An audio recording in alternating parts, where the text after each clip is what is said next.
the latest adaptive learning algorithms. You already know all of that. You are probably very good at it. What I'm here to talk about is not the technology itself.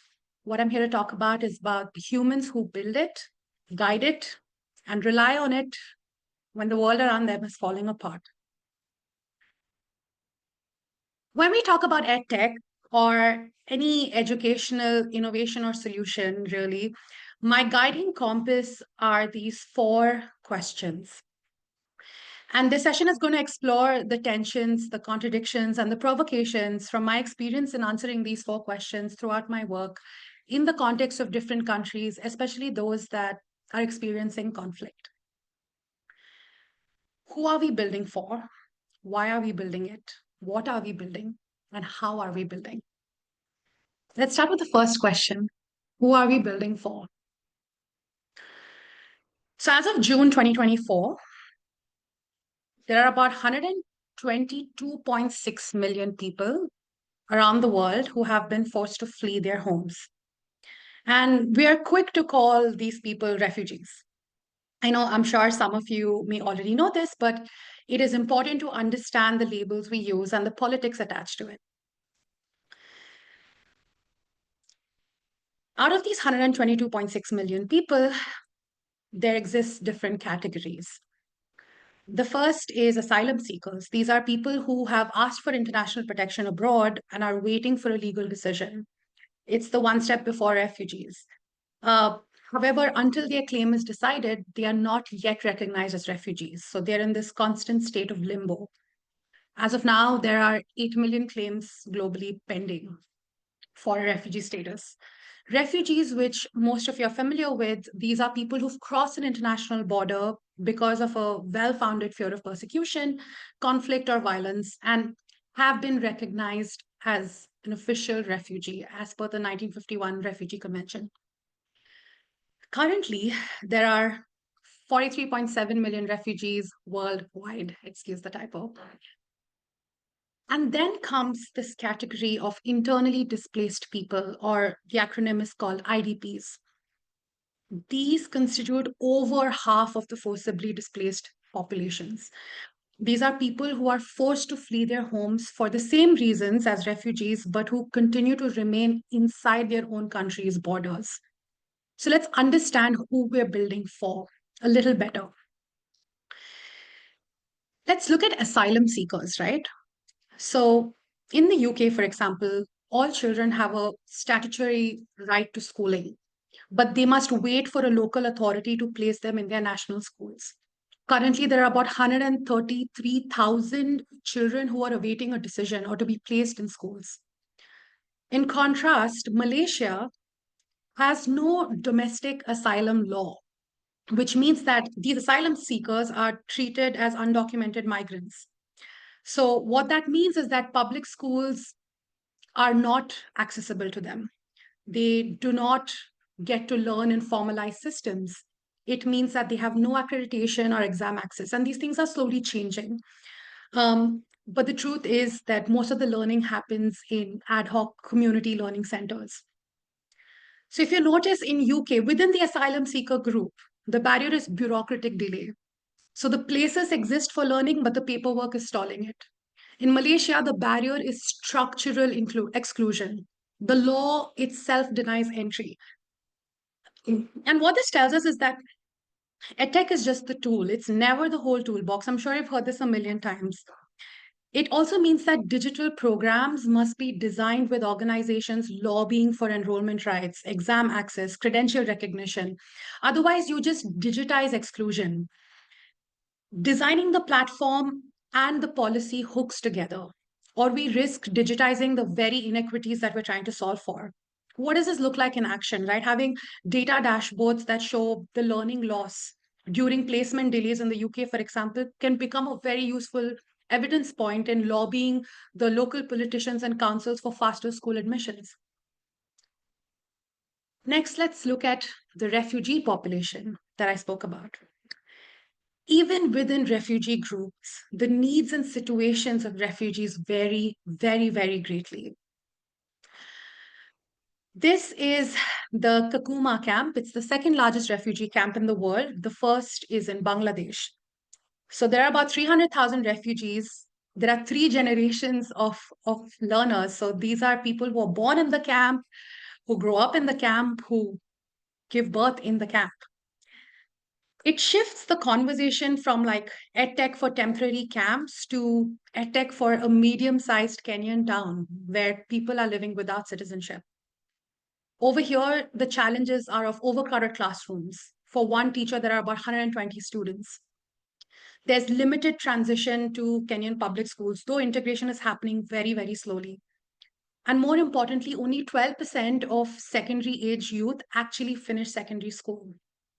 There's internet and bandwidth issues, patchy devices, and a lot of the dependency on internet and broadband is solar. In contrast, you see refugees from Ukraine. So they're not classified as refugees per se, but they avail temporary protection. When the war broke out in Ukraine, they were immediately integrated into Polish schools, public schools. So about 250,000 children entered the Polish education system in 2022, 2023. There were laptops, tablets supplied by the NGOs, tech companies, local governments. So you see how within refugees, the needs vary greatly. And you also kind of see the biases the global community has to different groups of refugees. In Kakuma, EdTech must create learning conditions, create power, content, teacher relief to manage overcrowded classrooms, maybe create offline solutions first. In Poland, EdTech must translate and network existing systems. For example, bilingual instruction, social emotional support, helping teachers kind of bring the two groups of Ukrainian and Polish learners together becomes important. And thirdly, we come to the internally displaced population, which I said earlier constitutes about over half of the total forcibly displaced learners. Now, I believe that these are the most vulnerable group. They remain inside the borders and often within active conflict zones of the very state that failed to protect them. So they receive no automatic international legal status. They do not receive automatic aid guarantees. They're not protected by the refugee conventions. In Sudan, when the civil war broke out, there were over 9 million IDPs and many who were forced to flee and relocate 2 or 3 times in the country in 2024 itself. So IDPs face the same trauma as refugees and asylum seekers, plus the politics of staying inside a war-torn homeland. And what we're seeing increasingly is that the IDP spell is extending and extending, right? And this is the highest ever. We're seeing people being internally displaced within their country for over 5 years. Why am I saying all of this? So when we talk about education and emergencies, as I said, the first question that's important to know is who are we designing for? You saw that just by definition, the realities of these groups of displaced people are very, very different. Their needs are different, their aspirations are different, the setting they are in are different. Refugees may enter national school systems, may not. Asylum seekers are often in the state of limbo. IDPs rely on whatever their own government or an NGO can muster. So, connectivity, language, legal rights, psychosocial needs, all of this differ very sharply across the three labels. And so must our EdTech choices. Some of the common themes, however, we see in EdTech is prioritizing portability. So the content, learner records, credentials should travel with the child because they are on the move. We see a huge push for offline first solution to reach the most marginalized learners. And we see this increasing design principle, right? That a child's progress should not disappear with the school building. EdTech should also focus on safeguarding and psychosocial support. So any app we see today can deliver a great lesson, but these learners face stress, they face increasing risks to exploitation. We also see technology being weaponized by militant groups to attract children to make them child soldiers. So it's important for EdTech to be designed in a way that does no harm, that integrates social emotional learning, provides helpline links, and really kind of embed safe use protocols into every platform. Now, this is what the numbers and the definitions tell us, right? But how do we see these communities, especially in our Insta reels, on YouTube, in media, in the news. So I did a quick Google search of forcibly displaced people, and this is what it showed. So as you see, these images kind of cue pity, right? Not potential. It's also very tempting to educators because it's easy for us to slip into a savior complex. Oh, we must bring learning to these powerless, helpless people. But what these images do not tell you are that displaced people are magnanimous agents of change. And if there's anything my experience in working with local communities has taught me, it's this. Kakuma and the neighboring Kalabuye camps together move about $16 million a year in goods and services. The Zatari camp in Jordan clocked about $12 million in monthly turnover from bridal boutiques to small smartphone repair shops, all refugee owned. In Poland, economists have calculated that the Ukrainian refugees, most of them women with children, have added zero point 0.7 to 1.1 percentage points to Poland's national GDP. In Malaysia, Rohingya parents who are barred from entering state schools have organized 133 community learning centers. The volunteers teach multiple grades in one room, they pay rent through crowdfunding, and still manage teaching children basic Arabic, English, and math. On Yemen's west coast, displaced teachers turned scrap timber and tarpaulin into sandbag classrooms, where they restarted lessons weeks after their original schools were bombed. Let us just take the US, for example, right? Just in the US alone, refugees and asylum seekers generated a fiscal benefit to the US economy by $123.8 billion. They fill key workforce gaps. They're more likely to become entrepreneurs, and this is all studied data. All this to say that when we ask the question, who are we designing or building for? We have to examine our biases. Do we look at communities that we work for or design for as helpless beneficiaries, or do we look at them as powerful agents of change who have to be part of our design thinking process? These aren't side stories, they're daily proof that agency already exists in displacement. Our job as EdTech developers is to amplify it, not import it. Because displaced people are not waiting for rescue, they're already rebuilding their tomorrow in small and big ways. So our technology should respect and supercharge that. Which begs the next question. Then why are we building, Aishwarya? It's an important question to ask. Let's kind of look at it from a macro lens first. Education emergencies, just emergencies, right? They receive less than 3% of all humanitarian aid. So education is deprioritized in humanitarian response. We know this, right? The numbers tell us this. I think the notion that the world has is that, oh, there are more urgent needs to solve for.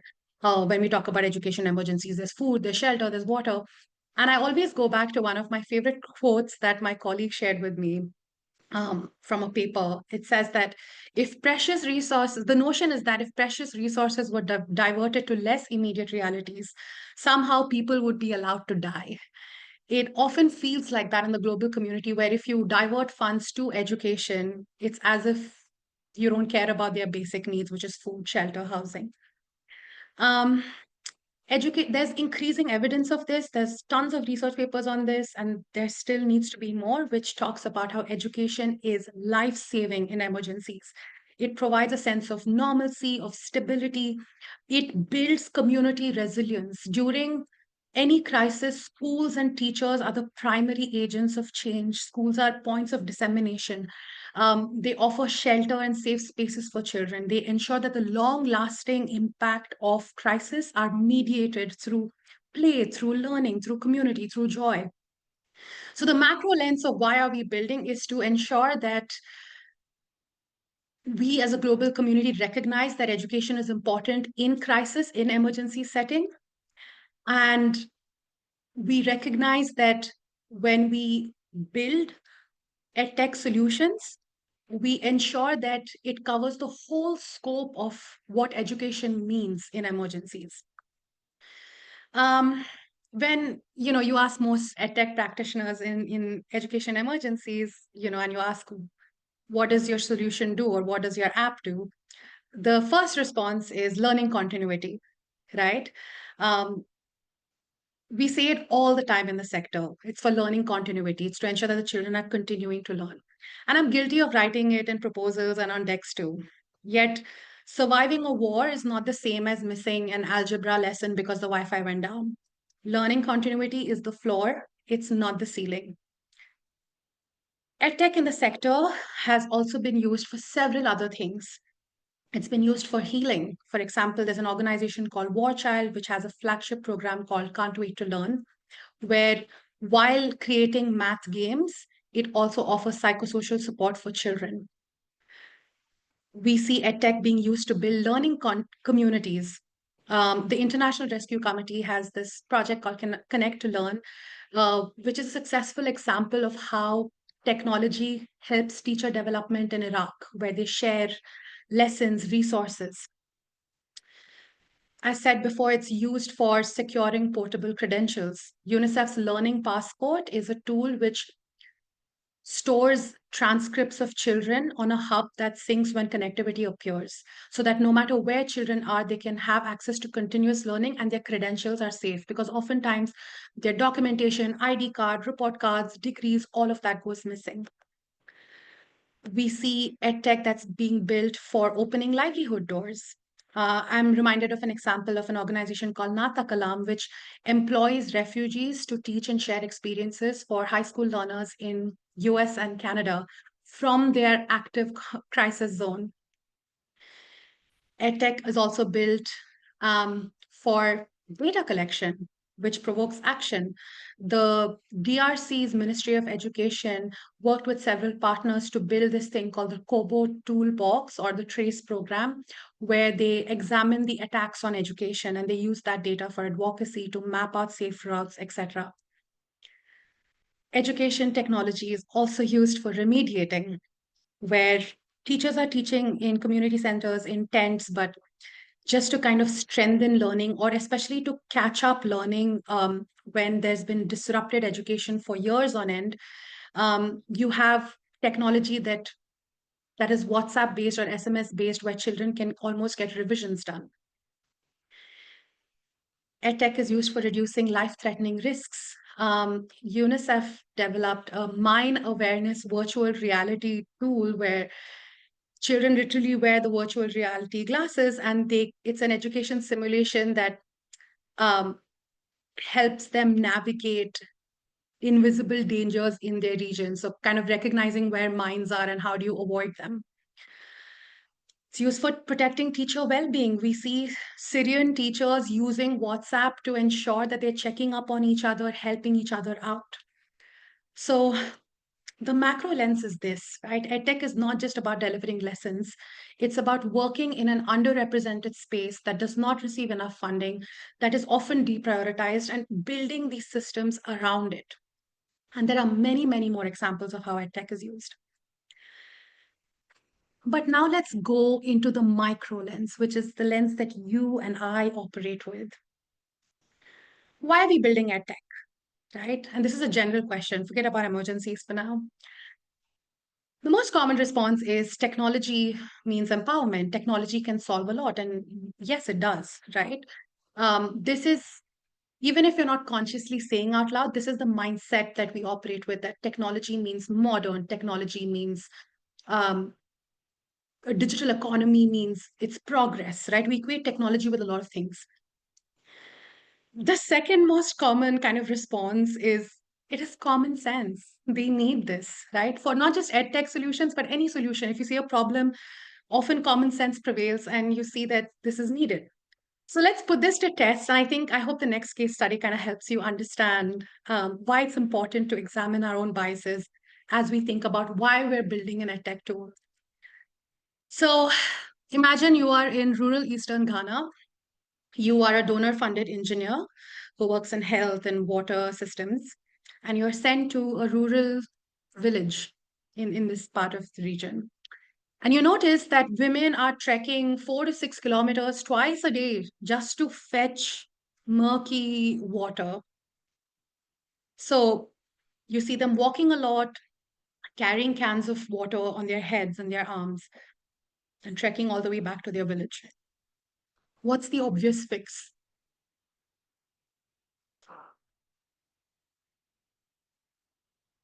The obvious fix that most people think about is drill a borehole right in the village. And this is a real case study, by the way. So this is what the engineers and the donors did. They built pumps and water pumps right in the middle of the village so that women do not have to trek 4 to 6 kilometers. But what happened 6 months, 8 months down the line? 8 months down the line, they realized that these brand new pumps were gathering dust, and women still preferred walking 4 to 6 kilometers twice a day to fetch the water. It's it contradicts our commonsensical solution. So a university then did a study, I think it was the Tufts University, to understand why this happened.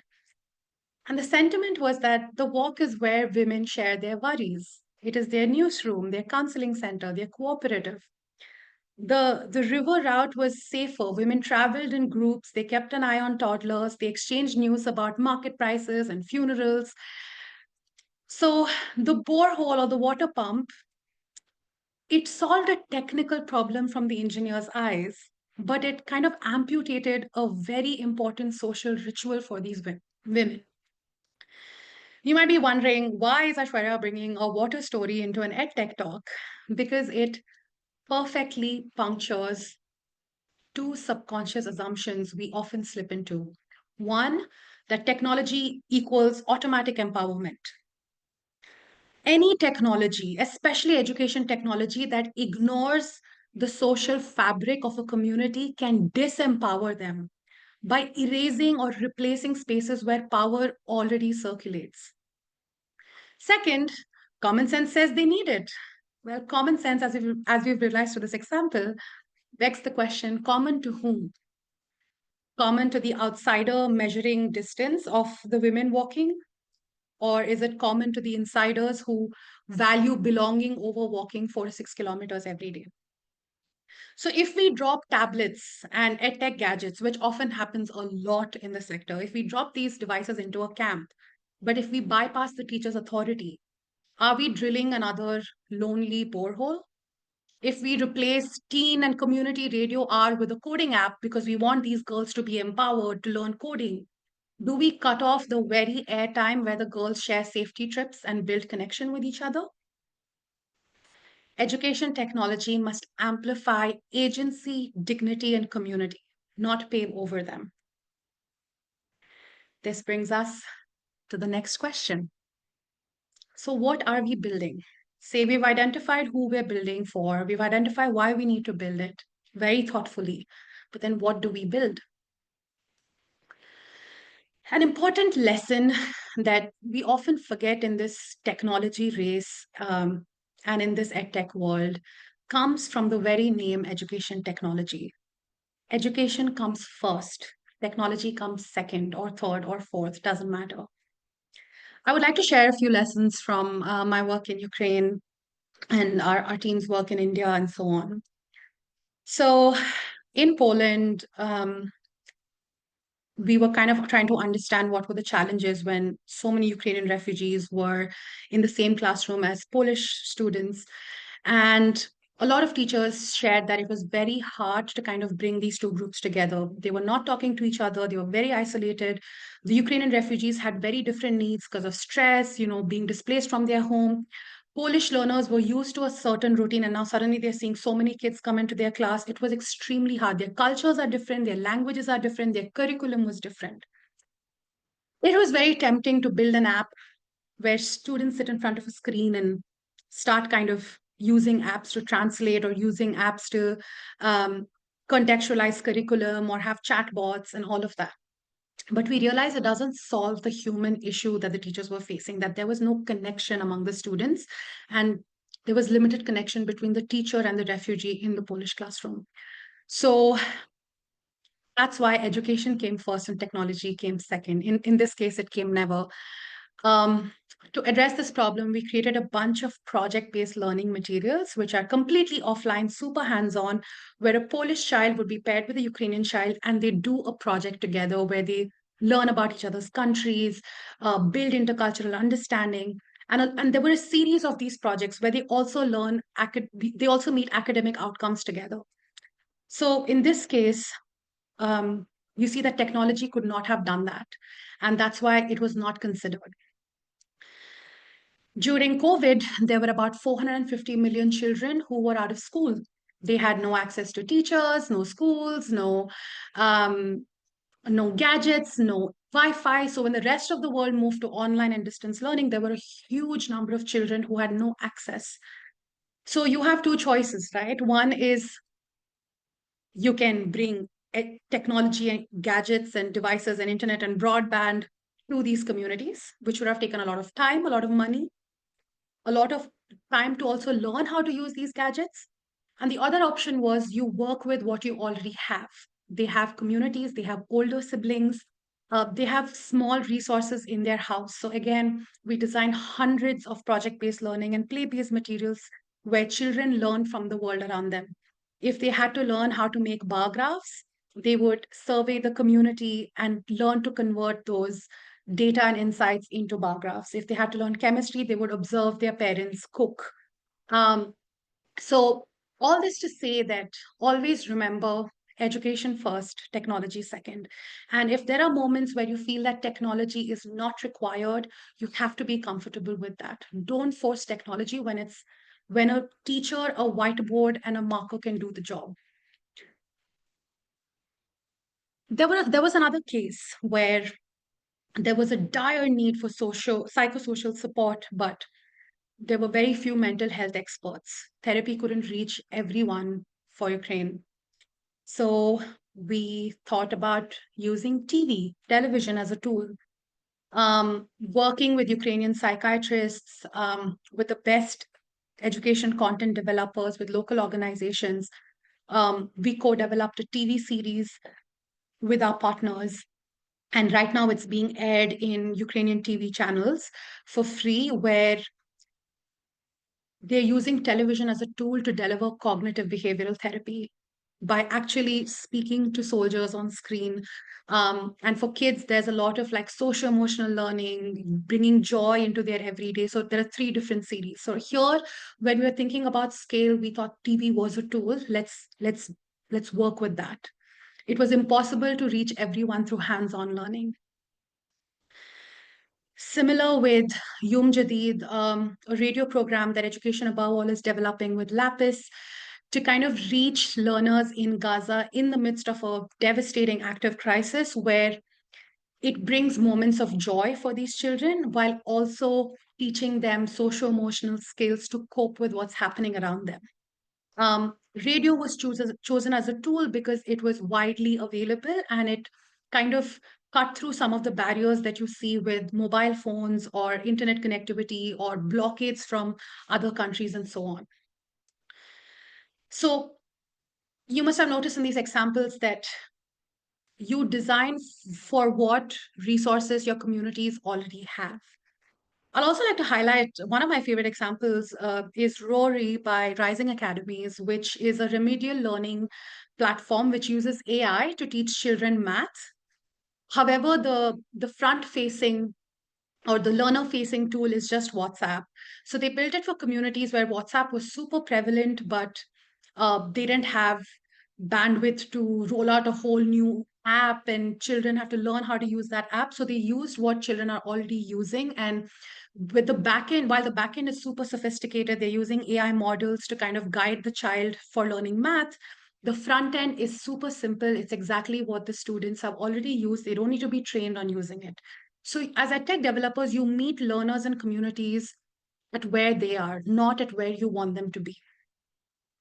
EdTech is also just not about phones and tablets, no matter how much we've made it synonymous. The moment you talk about EdTech, you think of a screen, some kind of a screen, right? And you often think about scale. A lot of the arguments you see in the sector is no, technology helps scale solutions. So Even in my own example, we use TV to scale, right? But I want to share another powerful example of EdTech as to what innovation in EdTech can be. If you kind of let go of these biases that tech equals scale, tech equals empowerment. This is the Digital Camel Library, it's a collaborative project by Save the Children and Library for All. Um, so they wanted children in rural areas, the remotest and the remotest of areas, to have access to learning. And tech could have been scaled, but with scaling comes again a lot of issues. There's infrastructure, bandwidth, training, all of that. So they actually attached solar panels to camels, and the camels acted as mobile libraries. It is a very powerful example to reimagine what educational technology looks like and what it can be, only if we are more aware of the needs of the community instead of what we are taught to believe EdTech is. Be aware of your bias. It makes you a better designer and it makes your design better. I think these are successful examples of EdTech, right? But I think one example that I believe did not work, and I think even data supports it, is this one laptop per child initiative. Essentially, it came out with an ambitious vision that every child will have a low cost laptop. Each laptop only costs $100. And it was backed by the UNDP, by Intel, by Google. Many governments paid a lot of money to get access to these laptops. And then what happened? Peru ended up spending $150 million on this program, but no evidence was found on the effects of test scores in math and language. There was some meek evidence, but it was inconclusive. There are like general positive effects on cognitive skills, but there was no academic improvement. What does that teach us about what we are building? Hardware is not equivalent to learning. Devices alone cannot shift anything. An app alone cannot shift anything, right? Communities, teachers are the real drivers. The total cost of ownership, by the way, it said $100 per child, but when they look at duty, customs, excise, it reached to about $200 per laptop. So being very cognitive about the realities of what your tech can cost is important. Teacher training in this program was optional. So what happened is that most teachers did not attend the training, and then these laptops just became toys and sat unused in classrooms because this tool was there, but they did not know how to use it effectively. Infrastructural considerations. So these computers were rolled out in schools without electricity or internet, which meant that nobody could use these laptops. Local context matters. So there were so many cultural concerns from parents, especially because they thought that this was westernizing. They thought that, you were trying to put Western ideas into how education and learning happens in our communities, right? They did not welcome laptops in their classrooms. And there were many successful examples of this very program in another country where they kind of pivoted and worked with educators and communities early, instead of like, hey, we're going to give money, bring a laptop to every child, and that seemed to work better. The big thing about EdTech is sustainability. So many programs fail in the sector because you invest heavily in these projects, but what happens after the grant dries up? What happens after the donor pulls out? Devices break, there are technical issues, and there's nobody who knows how to solve them. So they just fail.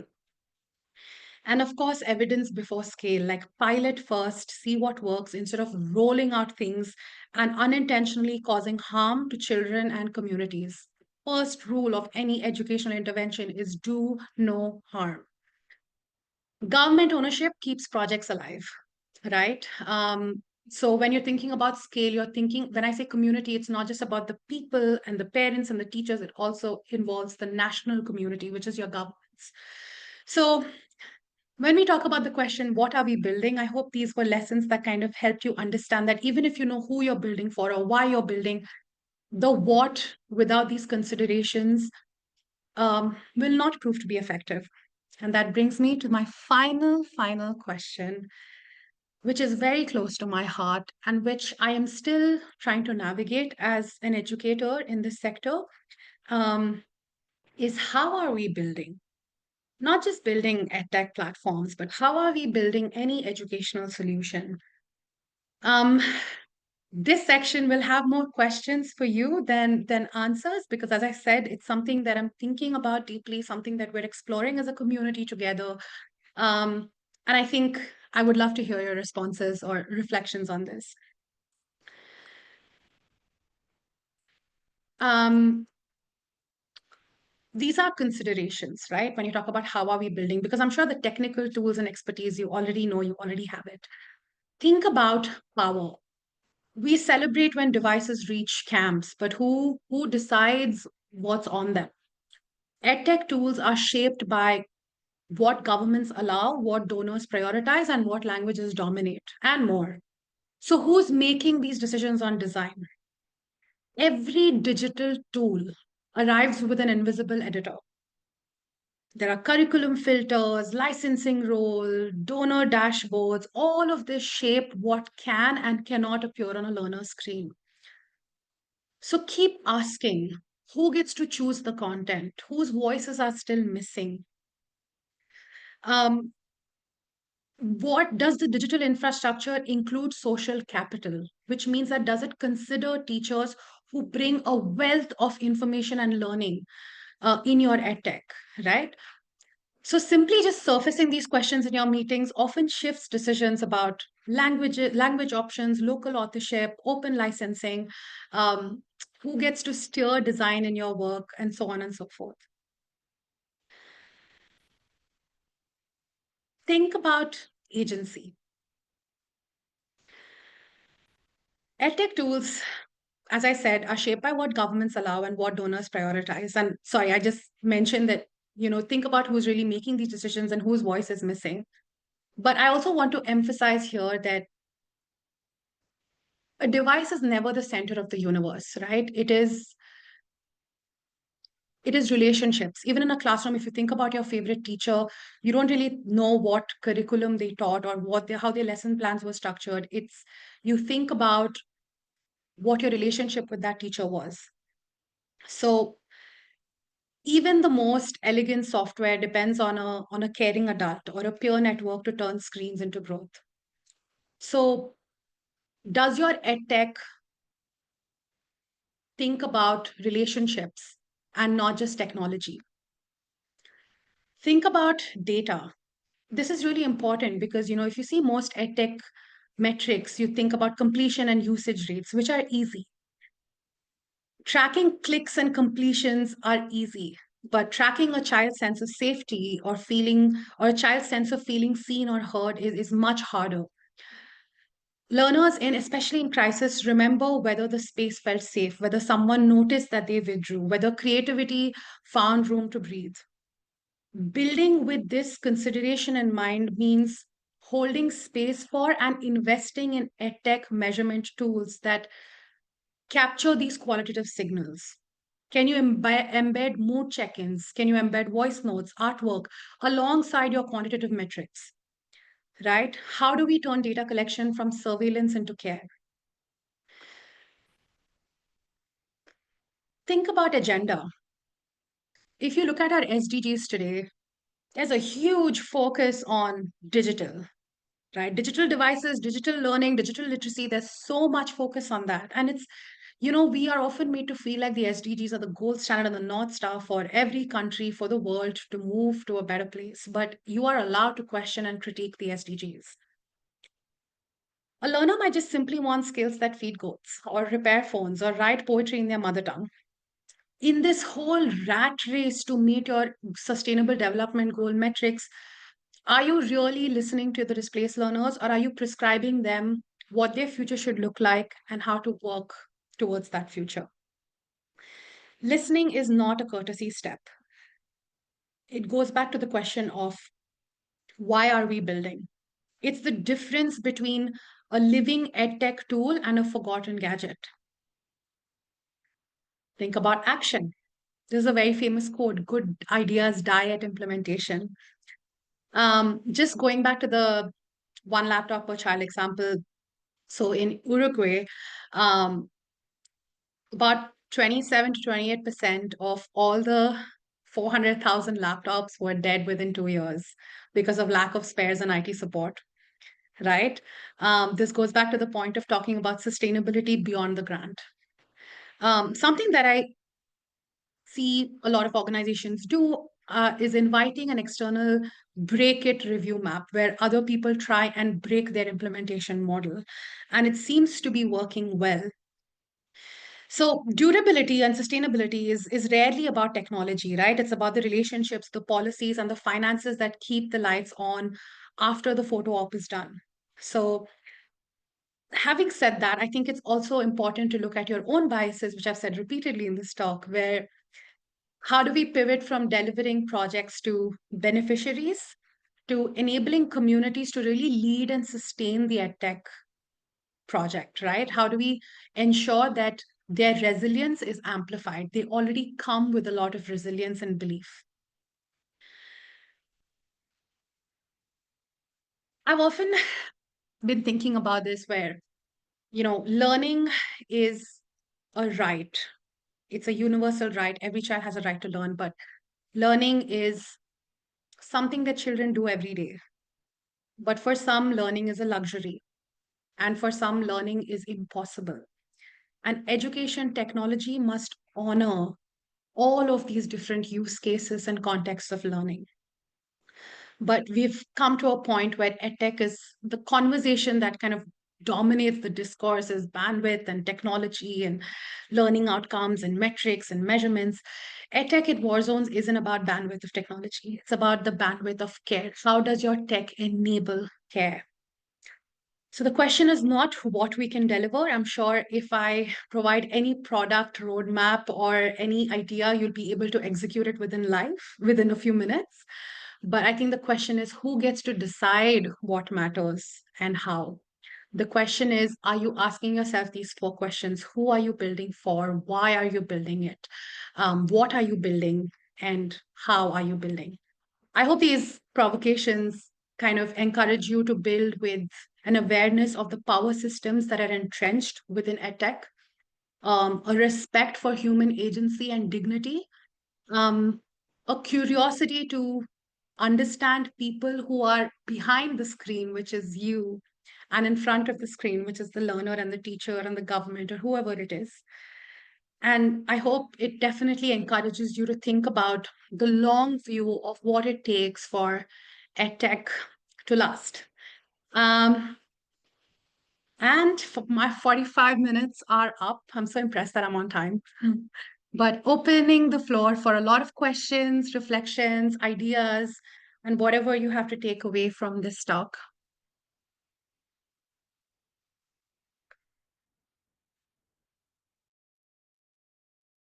So anyone who'd like to ask a question can just unmute themselves and ask, or even type their question on the chat box.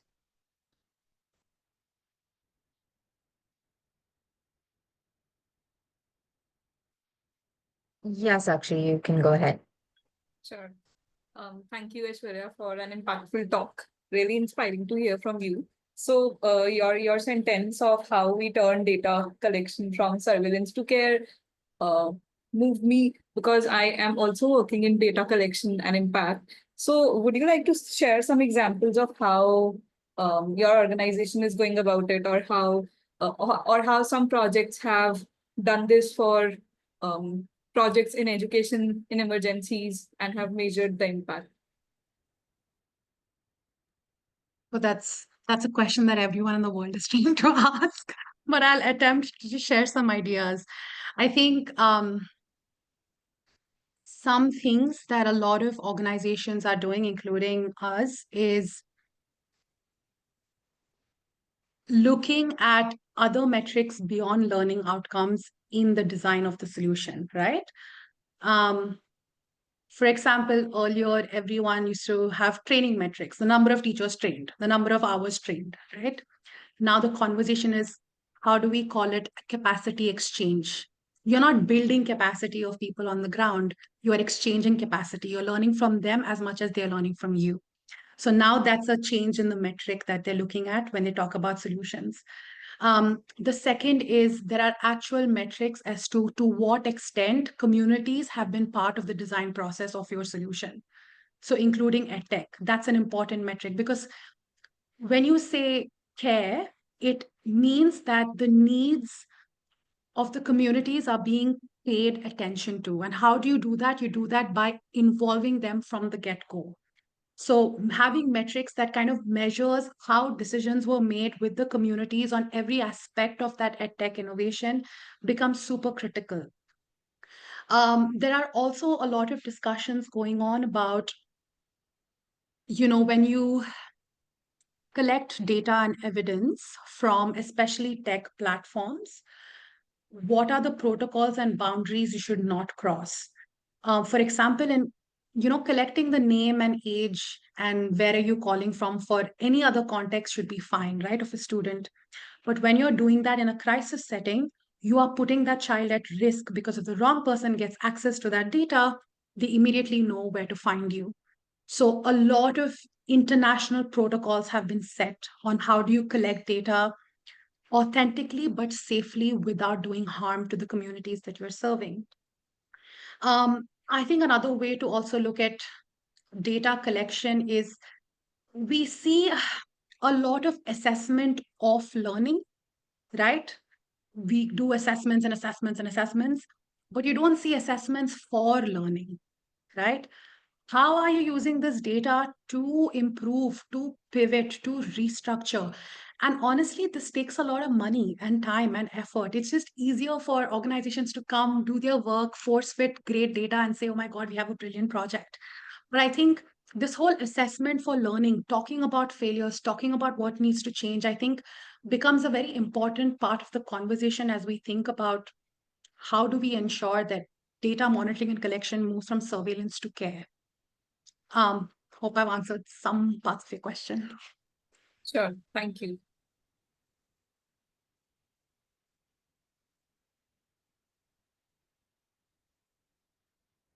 Uchita, is it okay if I go? Yes. Okay, thanks. Thanks so very much, Aishwarya, for this wonderful, wonderful talk. And thank you, the team, for organizing it. But I did have a question which is related to Sakshi's.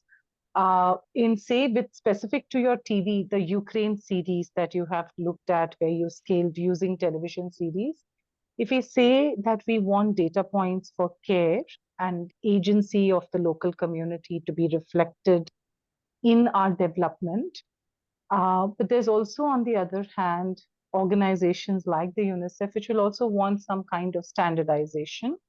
How do we map and bridge these? Are there any examples of how, or any pathways that are written up which talk about how these two almost conflicting requirements might be met by education technology in any way?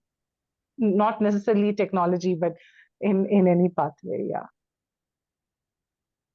Yeah, well, you've highlighted a tension that I deal with every single day, as to how do you balance international actor priority with local realities. Because all said and done, these international actors are the ones who have the resources, my foundation inclusive. And local realities might be very different. There's a huge push for decolonizing education, decolonizing EdTech, decolonizing aid, but that's going to take a long time until we get there and only prioritize local needs. Until then, my colleague used to say, we're going to keep our current system in hospice while we figure out better ways of working with the local realities, right? So in this hospice state, I think instead of thinking about design from this is what we already need, to thinking of design from the perspective of let's see what the communities need and then kind of match and retrospect, like in retrospect feels like a better option. Just to highlight how we went about with the TV series for Ukraine. So the rapid needs assessment said that people need psychosocial support and they do not have access to therapists. And when we said TV is a tool, I think we were working luckily with a partner who was working extensively on TV production. So it was almost like a purposeful sampling kind of an issue where you knew somebody and you're like, okay, let's make this work. But what we did do was have closed groups of Ukrainian refugees watch the series with the parents and the teachers and give feedback on the series before it was aired on national television. The challenge that we faced was we did not get time to rejig the series because, as you know, production of a TV series takes time. What we did get was a lot of useful data in that small group monitoring and evaluation setting, which helped us inform a lot of the future technological building tools for the radio show, for other series that we want to create. So that is one part of your question as to how was the Ukraine TV series designed? The second part of the question being like the priorities bit, that in the how to work in the hospice system is, I think it starts with one individual to say that I am not going to give a damn about global agendas. But I also understand that the weight of bureaucracy is too large and it weighs too heavily on an individual. But I think there are incremental changes you can make. For example, incremental change one is in your planning call, have one person from the community be represented in that call, right? Second, when you're designing fancy log frames and metrics and MEL surveys, ask a parent whether they understand this survey. If they don't, change it, right? Incremental change two, when you're doing training programs on how to use your educational gadget, ask people like, hey, can you train us on what your realities are and what are some useful tools that work with you, right? Ensure that capacity exchange is really happening. So I feel like the answer to balancing priorities is figure out those incremental changes you can start with every design. There's no way we can completely flip the switch on this. So loaded question, but happy to talk to you at a later point to kind of discuss this more deeply. It's a question that even I've been thinking about. Thank you so very much. There are other questions. I'll keep quiet for now, but yeah, thank you. Nagma, would you like to go ahead and ask your question? Sure, thank you so much. Yeah, thank you, Aishwarya, for your very enriching discussion and a wonderful presentation. I would like to ask specifically in the context of Afghanistan, because I work with Teach for Afghanistan.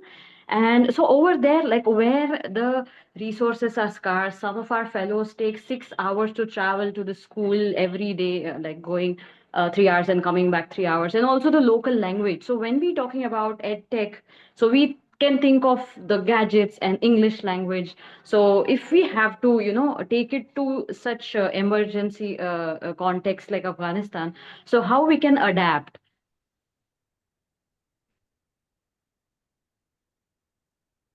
So I'm sorry, I'm trying to understand your question. So are you asking how EdTech can be adapted to local realities or? Yes, to the local realities, but also this is one more important part that is played by funding, because if you're working on some new project related to the technology, there's a lot of of course, finances involved. And then as per the situation of Afghanistan, where there are no much either domestic or international funding resources available. So how can we still make use of technology or EdTech? So the question revolves around yes, finances as well as adapting the EdTech to the local context. I think the local context in Afghanistan is very tricky. As you do know, it's only till sixth grade that women can study. And I think after that, a lot of girls and women especially try to study through underground technological devices. So let me Yeah. just categorize my response in three buckets, right? When you talk about Mhm. EdTech for learning in Afghanistan, I think you have to be smart about working with governments in a country like Afghanistan, right? Mhm. What Right. that means is, I remember for us when we were creating our whole Afghanistan suit, the negotiations with the de facto government in Afghanistan took us over years. It took us Right. over a Right. year just to kind of figure out like which Mhm. visual for which storybook is okay and which one do you not want, Mhm. right? So working within those rules and regulations becomes important. And if working within those rules and regulations means that no technology, you don't need Mhm. technology, right? Like discard it. That's why I say like we should not force fit EdTech. The second thing that you said is how do we adapt EdTech? I think the whole thing that I've been driving is that you shouldn't adapt for context, you should build for contexts, right? Mhm. But in case if there are global best practices that have evidence of working everywhere, Uh-huh. adaptation would look like bringing the people you're adapting for as part of that process. I would like to share a small example of this module that we created called Survival English for Afghan Refugees. Mhm. And we created like a series of play-based materials for children to play and learn important English words because these kids were being resettled to English-speaking nations and they only spoke in Dari Right, or right. Pashto. Um, we created this. We're like, oh my God, this is amazing. Wow. And then we shared it with the older learners from the American University of Afghanistan who were being hosted in Qatar. We're like, hey, does this make sense? They're like, no, it's Mhm. too complicated, or it's this, or it's that. Oh. And what we did is we got them to do voice recordings, adapt some of the play-based learning materials, do voice Mhm. recordings in Dari and Pashto in a way that small children in their community understand. Uh-huh. And we put QR codes in the book so that if they thought this was too Amazing. complicated, listen to an older sibling telling you in Dari or Pashto what this activity is about. So I think Great. in terms of learning, there are interesting ways to do that. In terms of teachers, teacher training, I'm sure in a context like Afghanistan, like tech would look different. And it's Mhm. up to the teachers and the Afghans in the region to figure out what that would look like. You do not need to copy paste best practices for your country. That's the bottom line, right? I am Mhm. personally against, like, I think the word localization or adaptation really starting to frustrate me a lot. Um, Mhm. so you work with the teachers, you work with the people in the community to understand, like, is there a problem that they're facing that tech can actually solve, or can it be solved with a pen and paper, right? And the third part is, as I Mhm. said, the whole government bit. Your boundaries of innovation are, if it feels like it's shrinking, um, ironically, it pushes Mhm. further innovation, right? Right, right. There are some interesting case studies from the country and from our work with the Uh-huh. Afghan refugees that I can share with you offline. Um, Okay. but I think people, like as I showed in the camel example, there are innovative ways to reach learners, and there are promising sparks of learning happening in the country, especially while ensuring that they are well within government regulations. And I'm happy to take that conversation offline to make more room for other questions. But Nagma, nice to meet you. Sure. Thank you so much. Thanks a lot. Nice to meet you. Um, Aishwarya, we have 3 questions on the chat box. Yeah, I'll try to keep my answers brief. I'm so sorry. No problem. Okay, quite a lot of people, adults and kids at par, still fear technology on a whole, being comfortable with it and getting accustomed to it, which also affects sustainability of edtech. How does an educator take away that fear and make them at ease with it? So the fear of technology, I would actually recommend you to read this publication called An EdTech Tragedy. I'll share these resources in a follow-up email to Uchita, and you can maybe forward it to all of the attendees. It talks exactly about this, right? About like how and why EdTech has failed. Um, you know what's interesting? A lot of these elite schools, like the richest of the richest schools, they don't allow their children to be guinea pigs for EdTech. They're still very focused on hands-on, experiential, let's go on field trips and understand.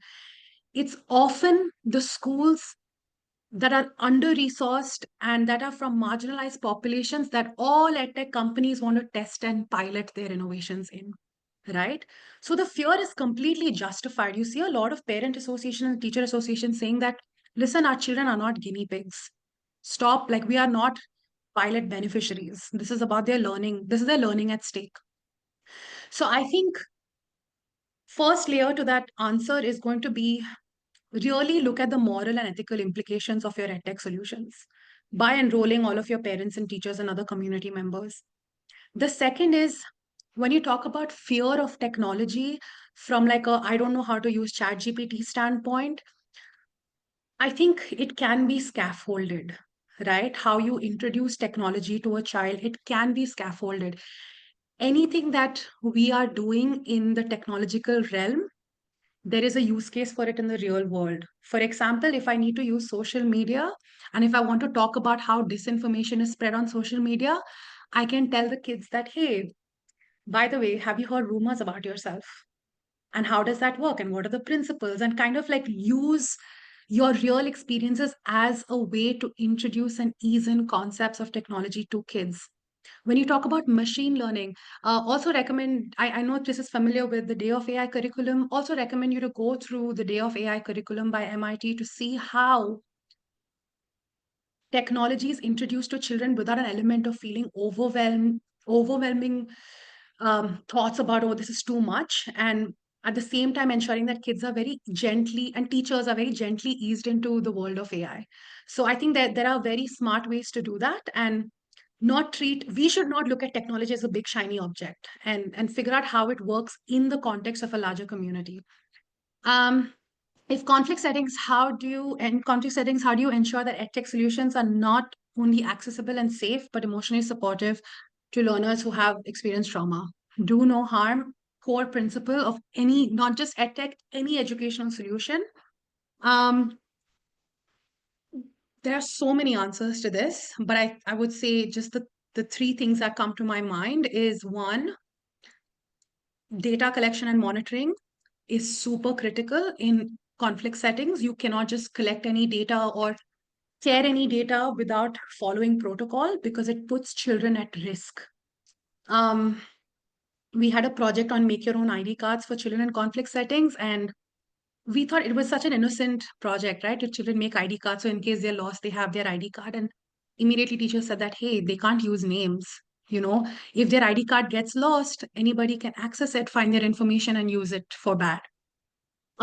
Second would be, I think, looking at practicing research with implementation, like evidence-driven implementation takes time, money, and effort, but it's important. Look at what the research and evidence is saying in terms of how much technology is linked to cognitive abilities, learning outcomes, how much does screen time, for example, impact children, and ensure that your design speaks to evidence, not just, oh, I think screen is engaging and I think using these colors are great and I'll use it. Even something as simple as using certain colors for toddlers affects how well they learn. So kind of really like going that extra mile to look at evidence would be critical. And third is thorough vetting by professionals in the field. So any module that we put out, for example, we are doing this whole program in Lebanon where we've created play-based activities for teachers to deliver through hotlines. Each and every line of that content has been vetted by child psychologists and child psychiatrists. And you have to, if it costs money, you have to do it, right? This is the moral and ethical dimension of being an EdTech developer. So having everything that you create vetted by professionals in the field, if it's cross-sectoral, it's cross-sectoral, but you have to do that. And there are many more guiding principles when it comes to do no harm. So do take the time to kind of read it up. You said 3 questions. Sorry, one more. How targeted audience and organization could be glanced upon before letting them on board? Sorry, and where can we find these regulations when we want to start working on such? Akanksha, can you rephrase your question, please? I'm not sure I got it correctly.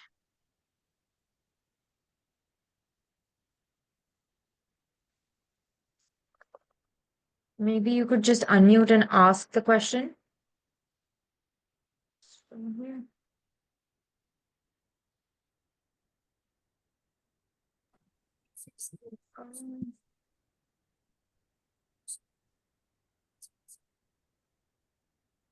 Maybe we can go to the next one and come back. Yeah, I think if I understood it correctly, it would be, how do you know which organization is legit? I think. But Central Square Foundation is designing a phenomenal tool. I am unable to recollect the name, but again, happy to share it in the follow-up resources. Central Square Foundation is designing this tool which does exactly this for India. Vetting EdTech solutions, EdTech companies before they enter the classrooms, and giving governments a very clear picture as to which one works and which one doesn't. Kind of offloading that decision fatigue that parents, teachers, and governments have. And a lot of organizations are working in this space because the EdTech space has become so saturated. I remember in COVID, all my friends overnight became founders of EdTech companies. It was very frustrating to see. So I think a lot of people are saying that, okay, this is saturated, there are too many choices, there's too much noise, and our role is to declutter that noise through evidence and research. 100% sure Central Square Foundation is working on this. I'm not able to remember the name, but they have a tool, a matrix that governments can look at to see what works, what doesn't. Do you mean Tulna? EdTech Tulna, correct, Kapil, thank you. EdTech Tulna, correct. Yes.